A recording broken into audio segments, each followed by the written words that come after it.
El Sindicato de Funcionarios Policiales de Montevideo denunció que dirigentes de la organización están siendo perseguidos por parte de las autoridades de la policía con intervenciones irregulares de sus teléfonos particulares, entre otros métodos. El secretario general del sindicato dijo en diálogo con MBD Noticias que la situación es gravísima y decidieron salir públicamente tras la revelación hecha por el periodista Gabriel Pereira sobre la orden de vigilarlo y seguirlo, dada por un jerarca de la Dirección Nacional de Información e Inteligencia.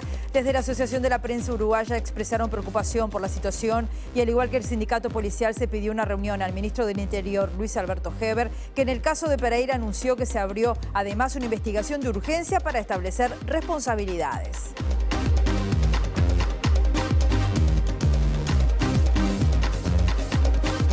¿Qué tal? ¿Cómo están? Bienvenidas, bienvenidos a MBD Noticias. Comenzamos el informativo con 18 grados aquí en Montevideo, en un mediodía que se presenta a esta hora cubierto, a nuboso y va a seguir, según Inumet, así, con probables precipitaciones aisladas. Estamos viendo, como siempre lo hacemos a esta hora, algunas de las cámaras del Centro de Gestión de Movilidad de la Intendencia de Montevideo. Tengan en cuenta que en Calderón de la Barca, entre Lanús y 19 de junio, hay un corte allí por trabajos de vialidad. Esta situación se va a extender hasta el próximo 30 de septiembre. O que se está trabajando en Jaime Civil, entre Urquiza y Carlos Anaya. Esto se va a extender hasta la próxima jornada.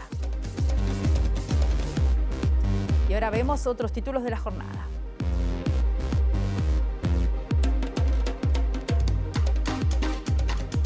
Presidente del Codicen reconoció que el decreto usado contra las ocupaciones de liceos no aplica para estudiantes, pero aseguró que de todos modos los centros no se entregan. Aumenta el rechazo social a los cambios en la política antitabaco que benefician a la industria tabacalera. La bancada del oficialismo en el Senado mantiene reuniones buscando los consensos necesarios para aprobar el proyecto de ley de rendición de cuentas. Por primera vez, Italia tendrá una primera ministra que estará al frente de un gobierno de ultraderecha con componentes del fascismo heredado de Benito Mussolini.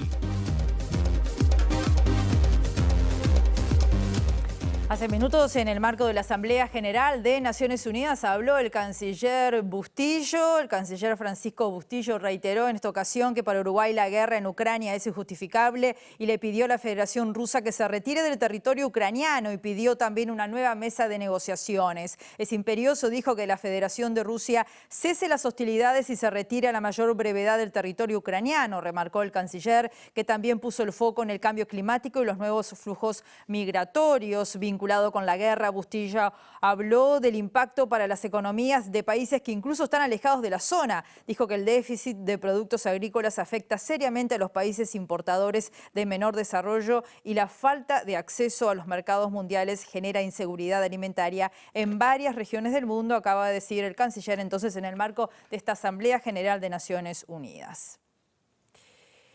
Y les queremos contar una noticia que surgió hace algunos minutos. Está detenido por orden de fiscalía el jefe de la custodia del presidente de la calle Pou. Está acusado de falsificar documentación para la expedición de pasaportes rusos. El jefe de la custodia de la calle Pou, que acaba de ser detenido, tiene más de 20 indagatorias policiales por múltiples delitos. Ahora está acusado por falsificar documentos para pasaportes rusos. Así lo escribía el periodista Eduardo Preve de esta casa y lo vamos a ampliar, obviamente, en el transcurso de las próximas ediciones.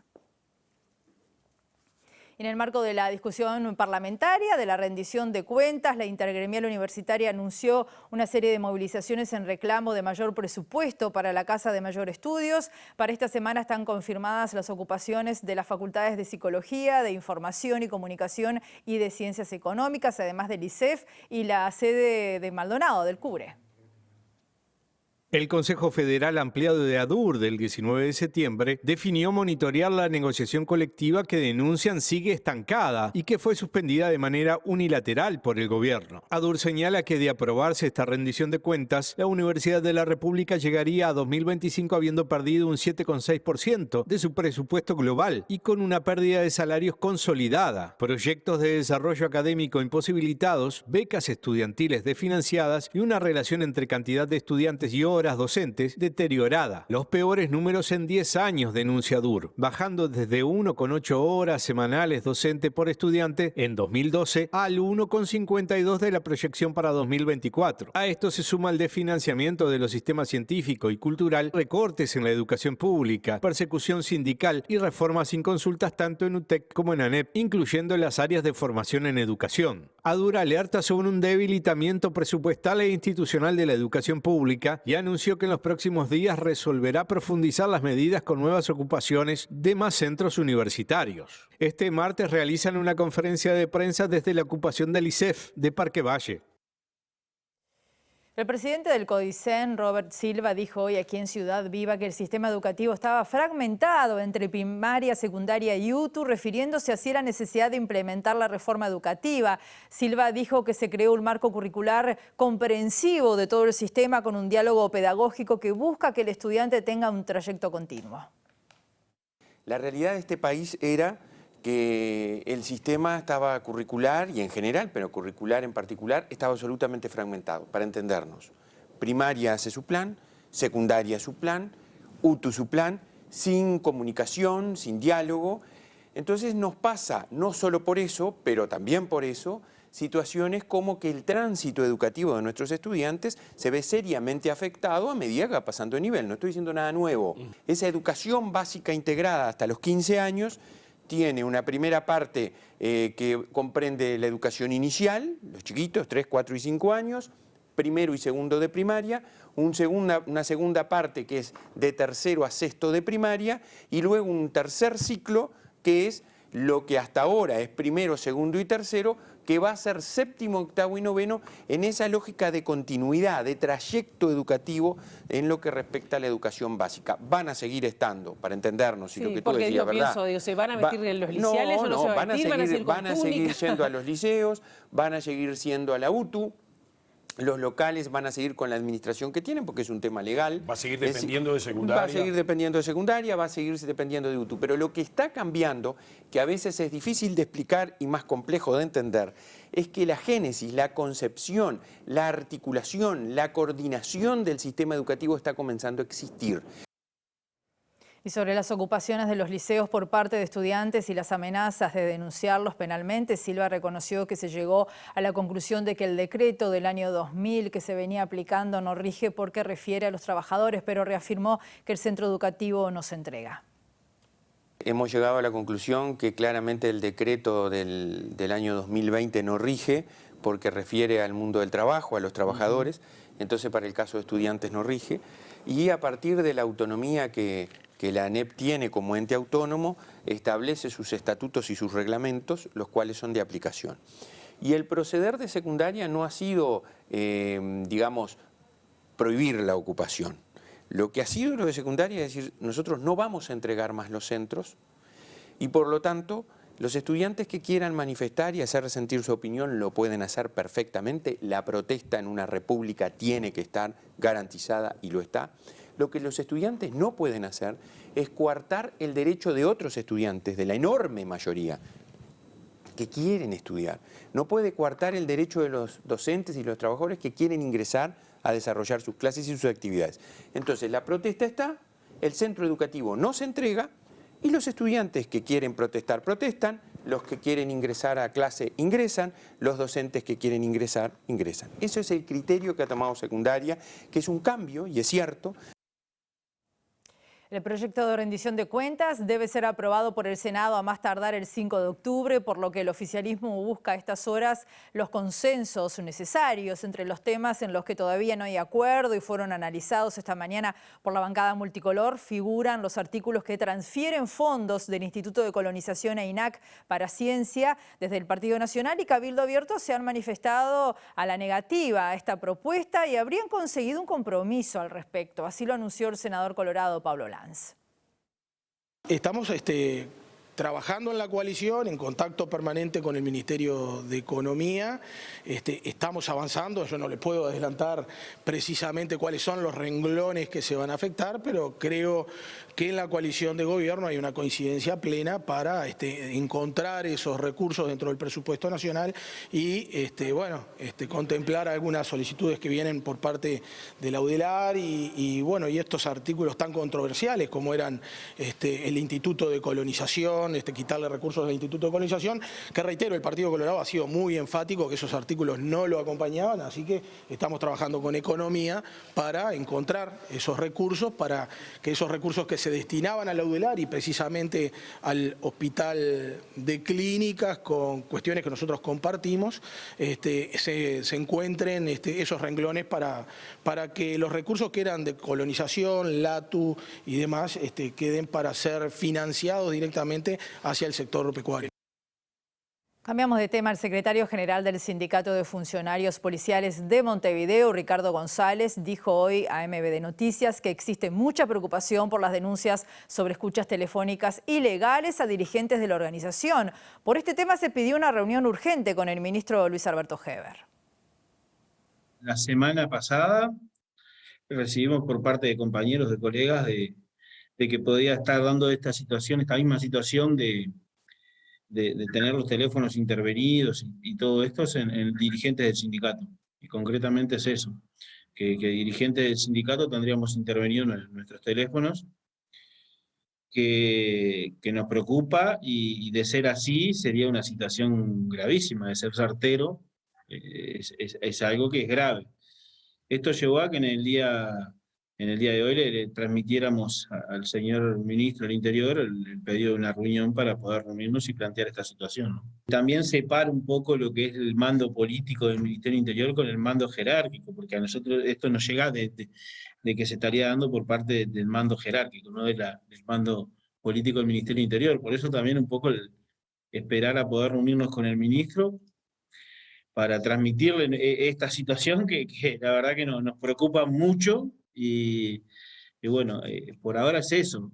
Seguramente en el correr de las horas vamos a tener el día y la hora, que calculo que si no es hoy será mañana, y esperemos que a la brevedad nos podamos reunir para plantear esta inquietud, ¿no?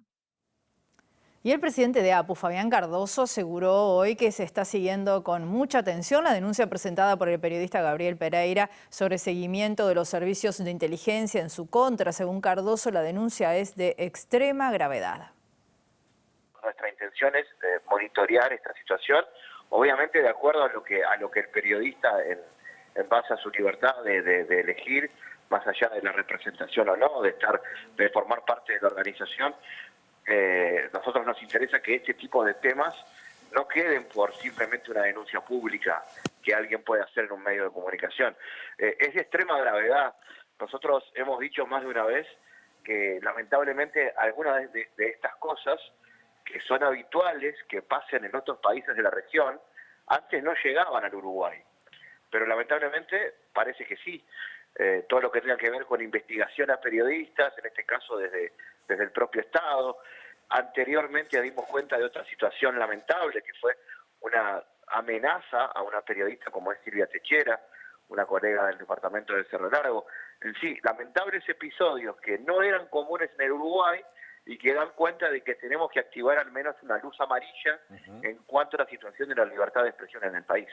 Sin duda estamos en una nueva época donde obviamente hay muchos periodistas que están teniendo un alto perfil en investigaciones, en colocar temas que de repente antes no estaban en la agenda informativa. Y bueno, cuando eso pasa, obviamente a veces se producen reacciones de este tipo, por supuesto no compartibles para nada desde el poder político o desde alguien que se siente tocado por alguna de esas investigaciones. En algunos minutos vamos a seguir ampliando, desarrollando este tema. Entre tanto, les contamos que la última encuesta de la Usina de Percepción Ciudadana indica que en una semana aumentó 3 puntos el rechazo a los cambios en la política antitabaco, definida por el presidente Luis Lacalle Pou, pasando de 38 a 41% de aprobación.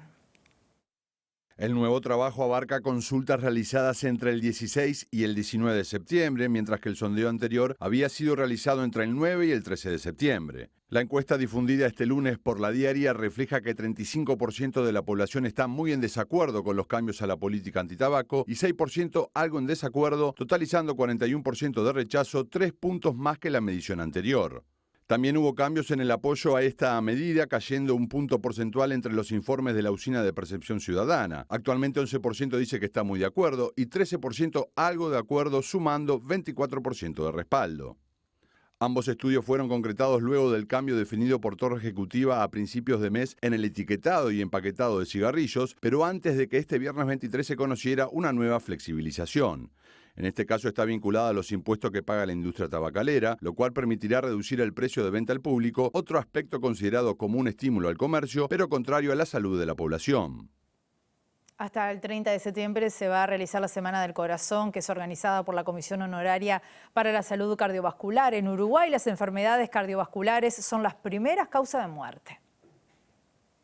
Aproximadamente el 23% de las muertes por enfermedades cardiovasculares son prematuras, es decir, que se producen entre los 30 y los 69 años de edad. Los problemas cardiovasculares se encuentran también entre las principales causas de otras enfermedades, muchas de ellas crónicas y causando con frecuencia discapacidad tanto transitoria como permanente. Es una semana que como verán, tratamos de vestir todo de rojo en un mensaje de sensibilizar sobre la importancia de tomar acciones para el cuidado de la salud cardiovascular. ¿Por qué decimos esto? Porque el 80% de las enfermedades cardiovasculares se pueden prevenir con acciones, con estilos de vida. Entonces, los mensajes que en esta semana vamos a estar promoviendo y en esta semana con el lema ponele corazón, tus acciones, llévalas a la acción. Se busca eso, se busca poder informar, poder reactivar, poder un mensaje colectivo hacia la población, hacia los médicos, de que nosotros como médicos tenemos que tomar acciones en lo que es la promoción de los estilos de vida saludables. Hacemos una pausa que va a ser muy breve, volvemos enseguida.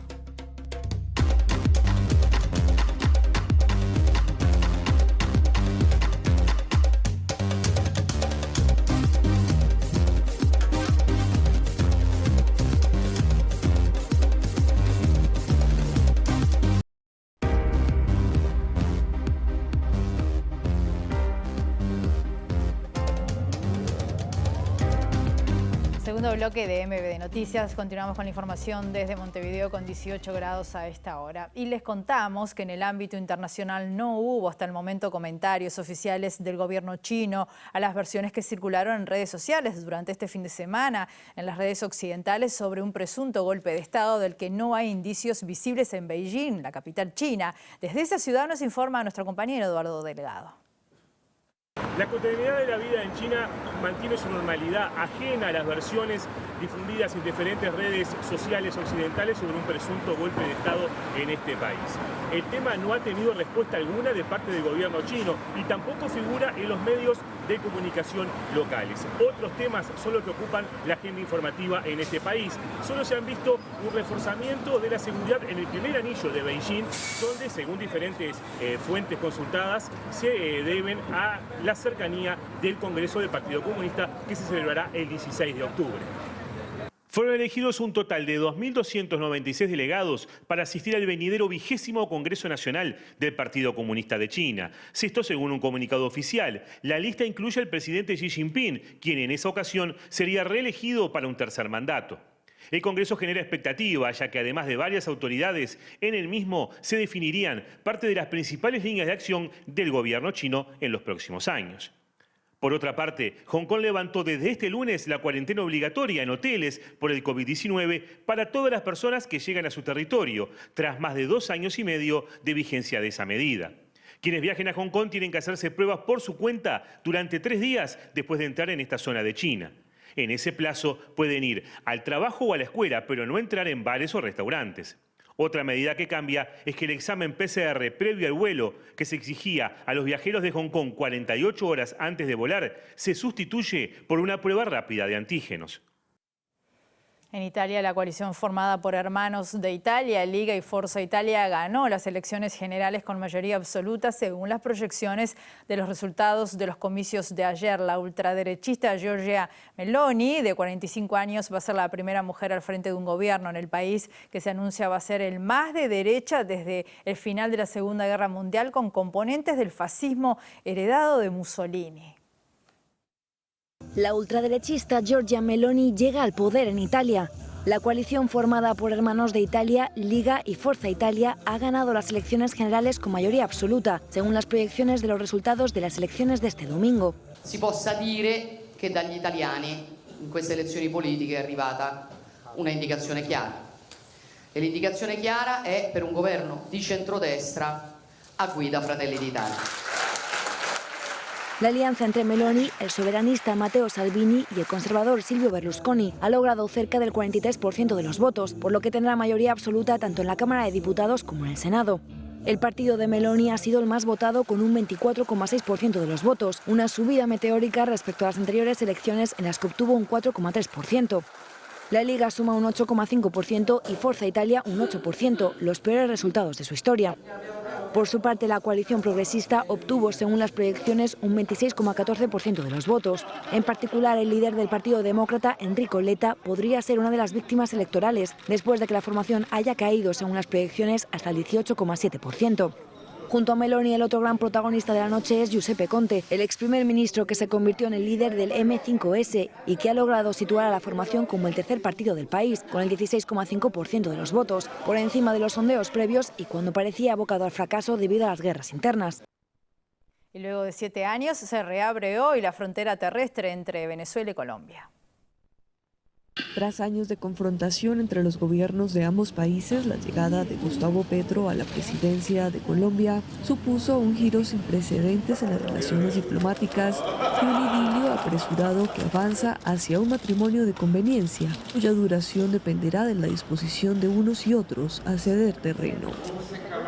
En los últimos años, el país caribeño y el andino, con Nicolás Maduro e Iván Duque en sus respectivas presidencias, se asentaron en una confrontación permanente desde el mismo momento en que el colombiano llegó al poder en agosto de 2018, coincidiendo con una etapa en la que el venezolano había perdido popularidad. Pero todo parece haber quedado en el olvido con la llegada de Petro y el momento dulce que vive el mandatario venezolano rodeado por el fortalecimiento de la izquierda en Latinoamérica en los últimos tiempos y el declive del opositor Juan Guaidó, quien hace tan solo 3 años era reconocido como presidente encargado por unos 50 países. Nos vamos, los esperamos como siempre a las 19 horas en nuestra edición central. Que pasen ustedes muy bien.